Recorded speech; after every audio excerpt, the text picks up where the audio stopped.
Muchas gracias. Bueno, entonces vamos a hablar un poco de gammagrafía ósea y su impacto clínico. Bueno, antes que nada, muchos de ustedes me conocen, pero tengo que hacer el disclaimer. Yo trabajo en la empresa Siemens Healthineers como gerente de marketing clínico y de líderes de opinión para Latinoamérica. Bueno, para hablar de qué es nuevo, vamos a ver de dónde partimos, porque cosas que son nuevas para algunos son archiconocidas para otros, porque hace muchos años que venimos hablando de algunas herramientas. Entonces, en gammagrafía ósea partimos de las imágenes planares, que los que son de mi época las conocerán, los demás dirán qué es esto, medio prehistórico se ve. Después pasamos un poco a las imágenes de cuerpo entero, de gammagrafía ósea. Hacíamos algo de cuantificación que se sigue haciendo todavía, haciendo áreas de interés donde graficábamos un área de interés comparándola contra el contralateral, contra un hueso de referencia o contra el fondo y sacábamos una información que era cantidad de cuentas en el área de interés, cantidad de cuentas en el ROI. Luego empezaron a venir los algoritmos de reconstrucción iterativa en la que podíamos incorporar la información de recuperación de resolución, que no es otra cosa que la información real de cuál es la respuesta del colimador a medida que nos alejamos del objeto. Esto se ha ido en el transcurso de la evolución de las imágenes reconstruyendo de distintas formas. Primero asumíamos que era un haz tipo lápiz, después asumíamos un haz en abanico pero en 2 dimensiones, para pasar al algoritmo actual que es la visión real que tenemos, como si miráramos a través de la cerradura de una puerta, que en realidad es un haz cónico, o sea, en 3D. Entonces, eso nos permite poner en el modelo de reconstrucción iterativa cuál es la respuesta real del colimador, eso nos permite recuperar resolución y, en definitiva, en el estudio clínico, eso lo vamos a poder ver como una reducción, ya sea del tiempo de escaneo o de la dosis inyectada al paciente. Estos algoritmos nos van a permitir reducir cualquiera de las dos cosas a la mitad, al 50%. Bueno, hablábamos de una de esas imágenes se debería mover, tiene un cine que debería girar. Entonces, de esa evolución del cuerpo entero, de la gammagrafía ósea de cuerpo entero, pasamos a la posibilidad de escanear el paciente en cuerpo entero. No importa, si no gira no importa. En cuerpo entero, pero con SPECT, lo que nos da la posibilidad de evaluar todo el esqueleto en forma tridimensional. Deberíamos tener ahí un cine que nos mostrara el segundo esqueleto girando, pero bueno, créanme que gira. Y en esa evolución de las imágenes después nos llegó la posibilidad de usar además el CT. Cuando tenemos un equipo SPECT-CT, vamos a usar esas imágenes de tomografía, ya sea para la corrección de atenuación, como también para la localización anatómica. Y acá ven una reconstrucción incorporando esa información de corrección de atenuación. Junto con la tomografía y la posibilidad de hacer corrección de atenuación, también además de los beneficios de la tomografía, nos llegan los artefactos de la tomografía. Entonces, siempre que tenemos un implante metálico, vamos a tener un artefacto en la reconstrucción por endurecimiento del haz. Ese artefacto de la tomografía lo vamos a trasladar a la imagen de medicina nuclear cuando usamos esa imagen para corrección de atenuación. Y hay algoritmos actualmente que están disponibles en tomografía que nos van a corregir esos artefactos metálicos. Entonces, como pueden ver, acá tienen las imágenes sin corrección, ¿verdad? La imagen de CT con el artefacto, cómo esto se nos traslada a nuestra imagen de medicina nuclear y cuando corregimos que vamos a tener también la imagen corregida.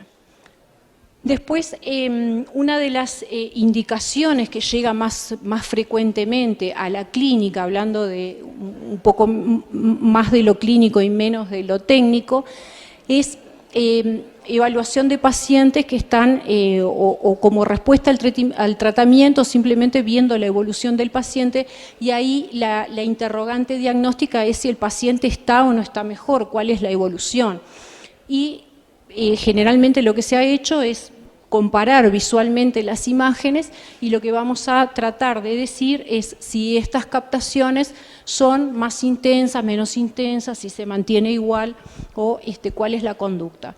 A veces es muy difícil responder a esa interrogante diagnóstica evaluando simplemente la imagen en forma visual.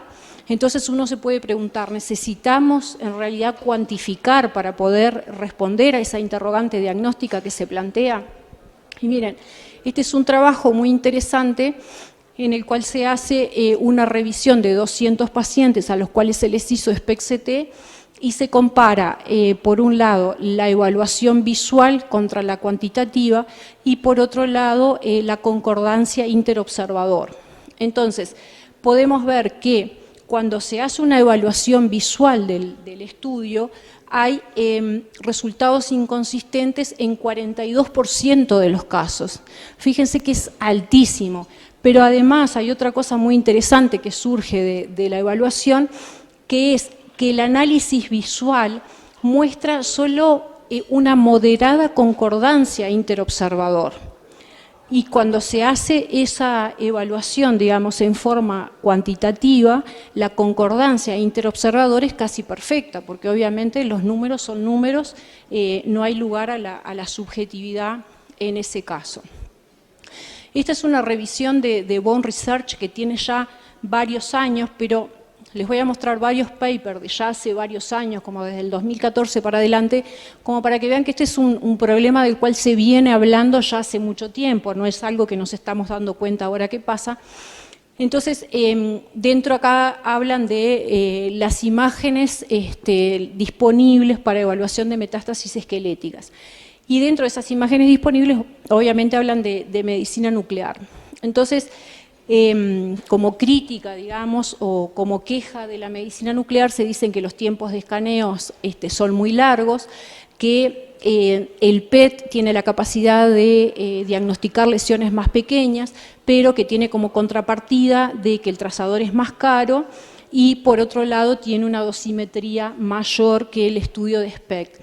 Y desde el punto de vista clínico, hablan de la baja resolución de las imágenes y nos hablan también de la muy alta sensibilidad, pero la muy baja especificidad para detectar esas lesiones. Pero lo interesante de todo esto, y lo que me interesa mostrarle, porque todo lo demás ya lo saben, es que ellos dicen que de todas maneras es interesante ver o tener en cuenta estas técnicas teniendo en cuenta la incorporación de nuevos métodos de cuantificación que están surgiendo en lo que es la medicina nuclear convencional. Y bueno, en esta presentación no tengo tiempo de revisar todos estos papers que les muestro acá, pero lo que les quiero transmitir es cómo, si ustedes buscan en la literatura, se han mencionado para diversas patologías, tanto oncológicas como no oncológicas, buscando metástasis óseas o en otro tipo de enfermedades del sistema esquelético, tanto con revisión de imágenes planares como con revisión de imágenes SPECT, lo que se llega siempre a la conclusión es de que se necesita algún método de cuantificación para poder reportar objetivamente si existe o no existe enfermedad, si el paciente mejora o no mejora. Y en esta búsqueda también de... ¿No avanza?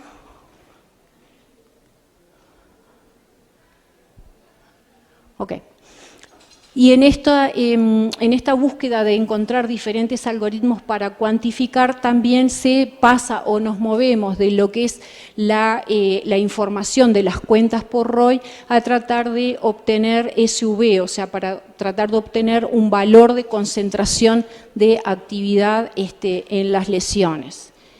Y bueno, lo que está acá, que las letras son muy chiquitas y no lo pueden ver, pero en realidad habla de esa preocupación sobre la exactitud y la reproducibilidad del valor del SV. Entonces, nosotros nos podemos preguntar, bueno, estamos hablando en este momento del SPECT, de la posibilidad de hacer SPECT-CT, entonces, ¿qué es lo que caracteriza a cada uno de estos equipos?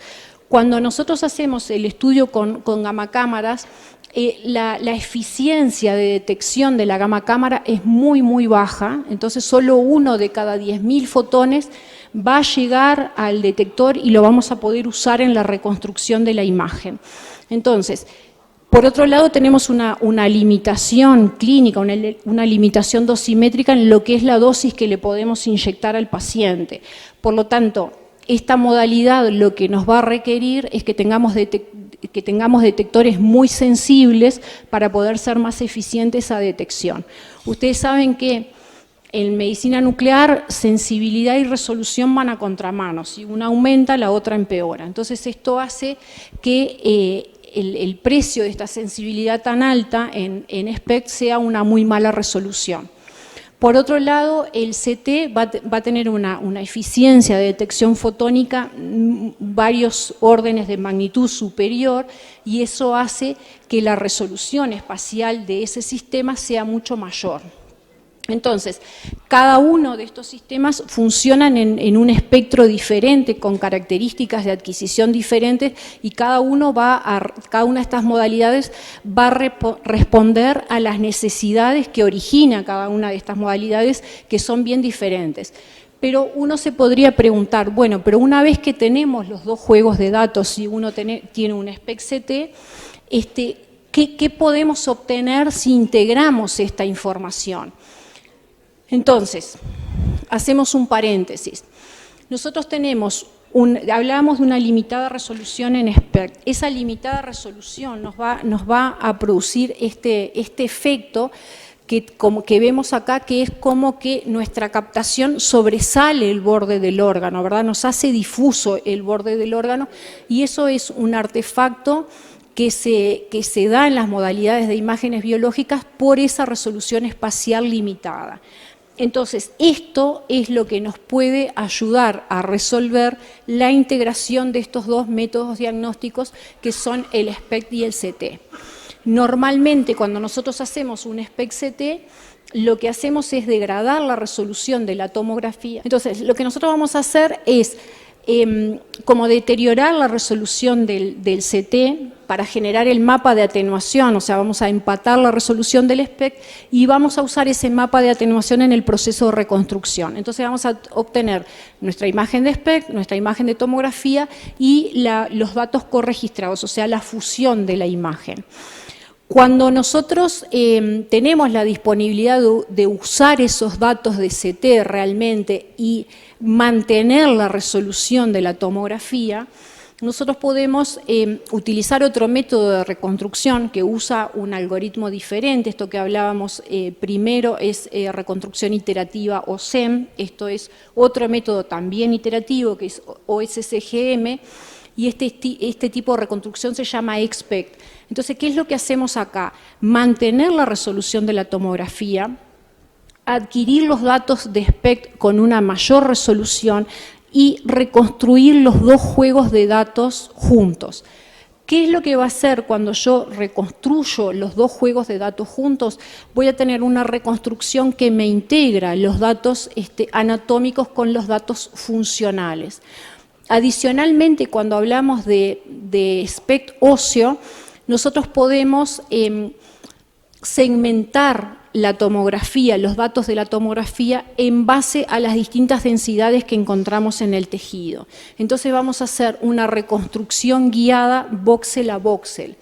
Entonces, de esa manera, nosotros la tomografía nos va a resolver ese efecto que les mostraba en el cual perdemos el borde del órgano, porque vamos a hacer una reconstrucción guiada por la tomografía que nos va a delimitar el borde del órgano y el borde de la captación. Eso nos va a permitir tener imágenes de mucho más alta resolución. Entonces nosotros tenemos los juegos de datos de tomografía, las proyecciones de medicina nuclear, y a partir de la tomografía vamos a extraer dos juegos de datos. Por un lado, el mapa de Mu, o sea, los coeficientes de atenuación. Por otro lado, el mapa de zonas de la segmentación de densidades del hueso, y en ese proceso de proyección y retroproyección vamos a generar las imágenes óseas de mucho más alta resolución, como pueden ver en esa imagen. Entonces, acá tienen la primera, a ver si me atrevo, esto es reconstrucción iterativa o SEM, los datos del CT, la reconstrucción de EXPECT y los datos fusionados del EXPECT con el óseo. Si nosotros comparamos lo que es la retroproyección filtrada que utilizábamos antes, acá tenemos una resolución de imágenes en el orden de los 12 milímetros.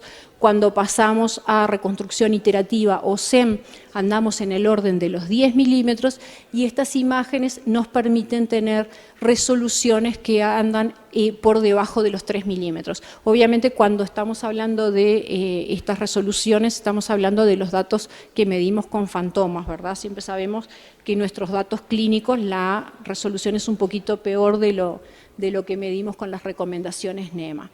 Entonces, para poder utilizar ese modelo de reconstrucción hay un montón de efectos físicos que tiene la imagen de SPECT, que es lo que hace que esa imagen haya sido tradicionalmente cualitativa y no cuantitativa, a diferencia del PET, que tenemos que corregir. Esos datos son la atenuación, el scatter, que hace mucho que venimos corrigiendo con OSEM, pero a eso le agregamos la deflexión del gantry, porque la adquisición no es la misma en cada una de las paradas del detector, la respuesta del colimador, la calibración de sensibilidad del sistema y el tiempo muerto. Haciendo todas esas reconstrucciones vamos a poder generar estas imágenes óseas en las cuales integramos la información funcional con la anatómica. Eso nos permite tener imágenes óseas de alta resolución. Y bueno, ustedes se preguntarán, bueno, ¿cuál es el impacto clínico que pueden tener este método de reconstrucción de imágenes? Como nosotros vamos a tener una mejor definición, una definición más nítida del borde del hueso y del borde de la captación del trazador, vamos a poder tener una localización y una caracterización más precisa de las anomalías. Ustedes van a poder diferenciar lo que es una metástasis de lo que puede ser tejido degenerativo, lo que puede ser una inflamación o otro tipo de patología. Y eso, sin duda, va a proporcionar una mayor exactitud a la técnica, va a mejorar esa baja especificidad de la técnica al proporcionarles una mejor precisión diagnóstica.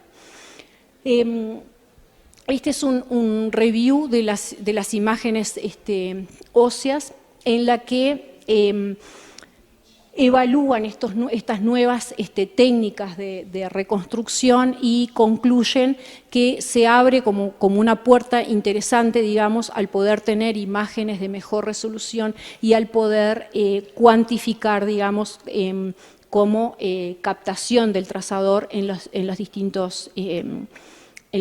distintas captaciones. Este otro paper lo que hace es una revisión de 200 pacientes comparando la reconstrucción tradicional de SPECT-CT con EXPECT-BONE y concluyen que este EXPECT les proporciona información diagnóstica adicional en 71% de los casos y que les cambia el diagnóstico en 20% de los casos. Como ven, el impacto clínico que tiene es bastante interesante. Y bueno, si nosotros podemos tener mejor calidad de imagen, vamos a tener también mejor cuantificación de las imágenes. Entonces, como decíamos, vamos a poder traducir esta captación a esta cantidad de cuentas que evaluábamos antes en un área de interés, lo vamos a poder expresar como verdadera captación del trazador en aquellas zonas que nos interesen.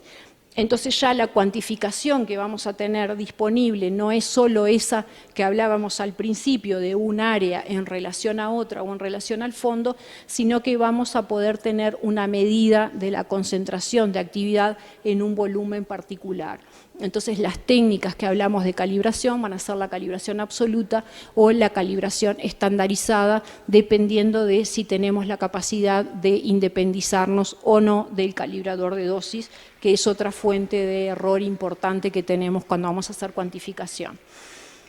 Este es un paper que revisa esta técnica de reconstrucción y la capacidad de cuantificación, y también concluye que la concentración de actividad se puede medir con suficiente exactitud utilizando este método de reconstrucción sin necesidad de tener un factor de referencia cruzada para esa cuantificación, y obviamente proporcionando los datos de tiempo de inyección, peso del paciente y actividad inyectada, podemos transformar esos valores a SV.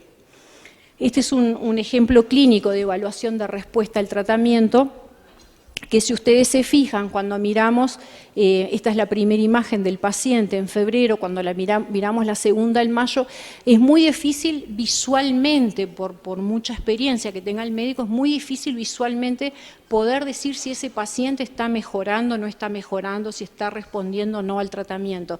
Sin embargo, cuando cuantificamos la imagen, vemos la tendencia de la imagen a bajar la captación, y eso se correlaciona con el valor de PSA que viene en descenso.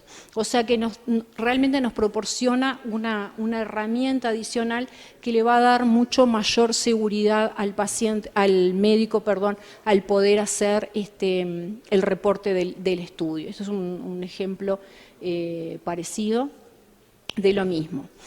Esto acá también es otro paper que habla de la utilidad de este método de reconstrucción y de cuantificación, y también concluye de que este nuevo método de cuantificación se puede usar para discriminar entre metástasis óseas, en este caso en cáncer de próstata, de cambios degenerativos en las vértebras. Este es otro paper que también revisa con la aparición de este método de reconstrucción, y que habla que siempre y cuando se realicen esas correcciones de rutina que yo les mencionaba hoy para poder utilizar este método de reconstrucción, el SPECT, al igual que el PET, les va a poder producir datos cuantitativos de concentración de actividad del trazador en el área de interés. Este es otro paper que habla de la importancia de utilizar estos métodos cuantitativos en SPECT y del potencial clínico que tienen todos este método, dentro de las cuales habla de las imágenes óseas, y habla de la capacidad de medir cuantitativamente la captación de actividad en patología ósea. Estos son algunos ejemplos clínicos, esas imágenes y hacer el diagnóstico. Entonces, si vamos a resumir cuáles son las nuevas herramientas que tenemos en gammagrafía ósea y su impacto clínico, yo les resumiría de esta manera. Tenemos la posibilidad de hacer el escan óseo de cuerpo entero en 3D, o sea, SPECT de cuerpo entero. Tenemos la posibilidad de reconstrucción de imágenes XPECT para obtener imágenes óseas de alta resolución, obviamente con la posibilidad de fusionar esas imágenes con el CT, y tenemos métodos cuantitativos que nos van a permitir obtener los valores absolutos de cuantificación de la captación. Esto nos va a dar como impacto clínico una mejor calidad de imagen, mayor certeza diagnóstica, mejor reproducibilidad interobservador, cuantificación más confiable y reproducible, y probablemente nos va a permitir incursionar en otras áreas que algunos ya habrán incursionado, pero otros no, como puede ser evaluación de respuesta al tratamiento, como pueden ser herramientas para diagnóstico, y como puede ser la posibilidad de incursionar en ortopedia y traumatología, y no solo utilizar la gammagrafía ósea para evaluar secundarismo. Muchas gracias de mi parte.